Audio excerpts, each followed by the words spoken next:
గొడవలో కాదు, ఒక వేదిక మీద, నీ జనసేన నాయకులందరూ కూర్చున్నటువంటి వేదిక మీద, మీడియా అంతా ఉన్నటువంటి వేదిక మీద ఒక మైక్ పెట్టుకుని మాట్లాడావు.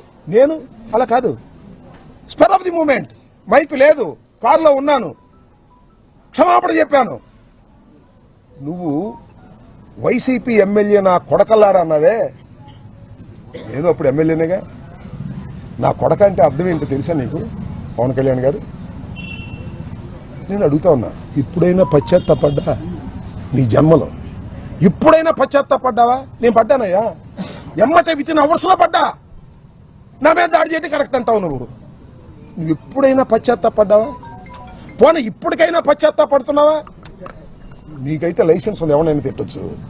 మేము స్పర్ ఆఫ్ ది మూమెంట్ లో తిడితే దాడులు చేసుకోవడానికి లైసెన్స్ ఇస్తావు. ఏంటిది నాకు అర్థం కాల. సపోర్ట్ చేసుకో చంద్రబాబు, మాకేం అభ్యంతరం లేదు. అన్యాయం అనలేని వాడివి నువ్వే ఉప ముఖ్యమంత్రివే, నీకు చంద్రబాబుకి తేడా ఏంటని అడుగుతా ఉన్నా. అంతేకాదు, వాళ్ళ అన్నగారు నాగేంద్రబాబు గారు సీఎం తిడితే ముద్దు పెట్టుకుంటారు, జైల్లో పెట్టక అన్నాడు. అయినా అంబటి రాంబాబు కాపును ఆపాదిస్తారేంటి అంటే నేను కాపును కాదనమాట, వాళ్లే కాపులు అనమాట. ఏమండి, అంబటి రాంబాబు కాపును ఆపాదిస్తారేంటి? కాపును కాదా నేను? సందర్భం వచ్చినప్పుడు కాపుల కోసం గొంతెత్తిన వాడిని కూడా మనవి చేస్తున్నా. మీరు గొంతులు మూసుకున్నారయ్యా. నువ్వు మీ తమ్ముడు పవన్ కళ్యాణ్, చిరంజీవి గొంతెత్తాడు, గుర్తు చేస్తున్నా. చంద్రబాబు నాయుడు కాపుల్ని బీసీలో చేరుస్తానని ప్రామిస్ చేస్తే, చేర్చకపోతే ముద్రగడ పద్మనాభం ఉద్యమ శంఖాన్ని ఊదితే, ముద్రగడ పద్మనాభాన్ని తీసుకెళ్లి హాస్పిటల్లో పెట్టి చిత్రహింసలు గురి చేస్తుంటే ఈ అంబటి రాంబాబు గొంతెత్తాడు కాపుల తరపున. నేను కమ్మ ద్వేషిని కాదు, నా కులం తరపున గొంతెత్తాను. ఇచ్చిన వాగ్దానాన్ని నెరవేర్చలేదని ముద్రగడ పద్మనాభం ఉద్యమం చేస్తుంటే హైయత్తులో మీటింగ్ పెట్టాం. మహానుభావుడు దాసరి నారాయణరావు గారు వచ్చాడు, చిరంజీవి గారు వచ్చారయ్యా. చిరంజీవి గారు మీ అన్న చిరంజీవి గారు వచ్చాడు. మీ అందరూ ఆయన గొప్పతనంతోనే మీరు మనుషులయ్యారు. చిరంజీవి గారు వచ్చాడు, దాసనారాయణ గారు వచ్చాడు, బొత్స సత్యనారాయణ గారు కోఆర్డినేట్ చేశాడు. వెళ్ళి రిక్వెస్ట్ చేస్తే తోట చంద్రశేఖర్ గారు, శ్రీరామచంద్రయ్య, పల్లవరాజు గారు, కన్నబాబు గారు అందరూ వచ్చారు. వచ్చి ఇప్పుడు ఒకటే చెప్పారు, వంగవీటి మోహన రంగారావును కోల్పోయాం గాని ముద్రగడ పద్మనాభాన్ని కోల్పోవడానికి సిద్ధంగా లేవు, ఖబర్దారని చిరంజీవి గారు మాట్లాడాడు, దాసనారాయణరావు గారు మాట్లాడాడు. ఎక్కడున్నారు అప్పుడు మీరు? ఏమండి నాగబాబు గారు, చాలా ఎత్తు పెరిగారు మీరు. ఎక్కడున్నారండి అప్పుడు? మీకు ఫోన్ల కోసం ట్రై చేస్తే దొరకలేదండి మీరు. పవన్ కళ్యాణ్ గారు దొరకలేదండి. ముద్రగడ పద్మనాభం గారు తర్వాత చెప్పాడు నాకు, ఎన్నిసార్లు ఫోన్ చేసినా పవన్ కళ్యాణ్ గారు ఎత్తట్లేదండి అని. నేను కాపులు నాయకుడని జగన్మోహన్ రెడ్డి ఈడట కాపోతాడంటావు నువ్వు. కాపుల కోసం గొంతెత్తిన వాడినయ్యా, కాపులకు అన్యాయం జరిగితే తప్పని చెప్పిన వాడినయ్యా. 10 మందిని పోగేసి హయత్తులో మీటింగ్ పెట్టి ముద్రగడ పద్మనాభాన్ని కాపాడుకోవాలని ప్రయత్నం చేసినటువంటి మనసున్న వాడినయ్యా. నేను కమ్మ వ్యతిరేకిని కాదయ్యా, కాపు కులంలో పుట్టాను కాబట్టి నా కులానికి అన్యాయం జరుగుతుంటే మాట్లాడాలని ప్రయత్నం చేసినటువంటి వ్యక్తిని కాపు కాదంటావా నువ్వు? మీరే కాపులా? మీరే కాపులా అంటున్నా. ఏమండి, చంద్రబాబుని తిడితే అనుకోని కాసేపు కమ్మవారిని తిట్టినట్ట.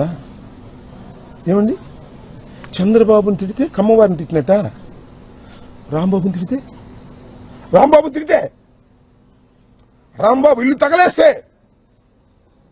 రాంబాబుని చంపడానికి ప్రయత్నం చేస్తే, రాంబాబు కారులు ధ్వంసం చేస్తే ఎవరిని చేసినట్టు అంటే నేను కులం లేని అనాథన ఈ రాష్ట్రంలో, నేను కులం లేని అనాథన ఈ రాష్ట్రంలో అని అడుగుతా ఉన్నా. నాకెవరు రియాక్ట్ కారా?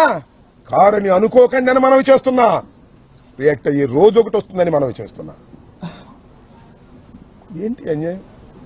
చంద్రబాబుని తిడితే కమ్మవారికి కోపం వస్తుంది, రాంబాబుని కొట్టినా తిట్టినా దౌర్జన్యం చేసినా ఎవరికి కోపం రాకూడదు. పవన్ కళ్యాణ్ గారు చెప్తున్నాడు, నాగేంద్ర బాబు గారు చెప్తున్నారు, మీరు ఎవరికి కోపం రావద్దండి. ఎన్నాళ్ళు తాగుతారయ్యా చంద్రబాబు నాయుడు మోచేతి నీళ్ళు ఎన్నాళ్ళు తాగుతారు చెప్పండి? నీకు మంత్రి స్థానం ఎగ్గొట్టినా కూడా నువ్వేం మాట్లాడు. ఏమిటి అన్యాయం అని అడుగుతా ఉన్నా. గుర్తుపెట్టుకోండి, నేను చెప్తున్నా, every dog has its own day. ప్రతి కుక్కకి ఒక రోజు వస్తుంది, ప్రతి కుక్కకి ఒక రోజు వస్తుంది. This the saying.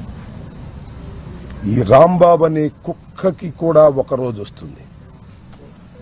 ఈ కులం లేని కుక్కకి కూడా ఒక కులం ఉంది. గుర్తుపెట్టుకోండి. లేదనుకోకండి, మీకే ఉందనుకోకండి. ఈ కులం లేని కుక్కకి కూడా ఒక కులం ఉంది ఈ రాష్ట్రంలో. కులాల ప్రస్తావన చేస్తుంది మీరు, నేను కాదు. గుర్తుపెట్టుకోండి చంద్రబాబు నాయుడు గారు. You monitored everything. ప్రతి క్షణము మీరు మానిటర్ చేశారు. పెమ్మసాని మానిటర్ చేశాడు. ఎస్పీ వచ్చాడు ఇక్కడికి, ఎస్పీని వెళ్ళిపోమన్నారు. సీఎం ఆఫీస్ నుంచి ఎస్పీ వెళ్ళిపోమన్నారు. ఎందుకంటే ఈ తగలేయడానికి సిద్ధంగా ఉన్నారు మా వాళ్ళు, మీరు ఉంటే బాగోదని పంపించారు. ఎప్పుడైనా చూశారండి 7 గంటలు 8 గంటల సేపు రవిడీజం చేస్తుంటే రోడ్డు మీద పోలీసులు కాపలా కాశారు. ఏమిటి అన్యాయం అంటున్నా. ఇంత దుర్మార్గమైనటువంటి కార్యక్రమం చేసి 18 రోజులు జైల్లో పెట్టారు. ఏం చేశారు మీరు? 18 రోజులు జైల్లో పెడితే రాంబాబు భయపడతాడా? రాంబాబు భయపడతాడా అంటున్నా. 89లో రాజకీయాల్లోకి వచ్చిన వాడిని, విద్యార్థి దశ నుంచి రాజకీయాల్లో ఉన్నవాడిని, అనేక ఆటుపోట్లు ఎదుర్కొన్నవాడిని. రాగానే నేనేది అందరం ఎక్కలా, కష్టపడి పైకి వచ్చా. విద్యార్థి దశ నుంచి కూడా నన్ను భయపెడతారా? కేసులు పెట్టి భయపెడతారా? కేసులు పెడితే భయపడతానా? జైల్లో ఉంటే భయపడతానా? 18 రోజులకే బెయిల్ వచ్చింది. 18 మాసాలకు వచ్చిన ఈ అంబటి రాంబాబు చెక్కు చెదరడని కూడా మనం చేస్తున్నాం. రెడ్ బుక్ లో అంతవరకే రాశారా? నాకు ఇది ఇన్ఫర్మేషన్ ఉంది. ఎలిమినేట్ చేసేయాలని కూడా రాశారట. పోలీసుల సహకారంతో చంపేయాలని కూడా రాశారంట. లోకేష్ నాయకత్వంలో, చంద్రబాబు నాయకత్వంలో పోలీసుల సహకారంతో చంపైనా చంపేస్తాను. ఎందుకంటే పోలీసుల సహకారంతో మనుషుల్ని హత్య చేసేటటువంటి అలవాటు ఉంది చంద్రబాబు నీకు. ఆ అలవాటే మీ అబ్బాయికి వచ్చింది. చూస్తా అది కూడా.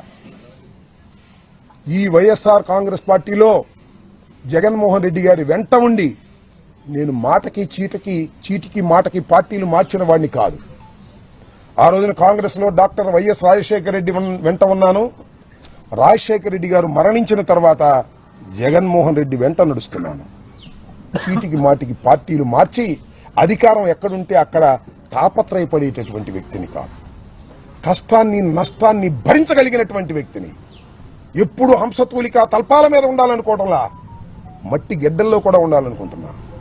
జైల్లో నేల మీద ఉండాలనుకుంటున్నా. నన్ను ఏం చేస్తారు మీరు?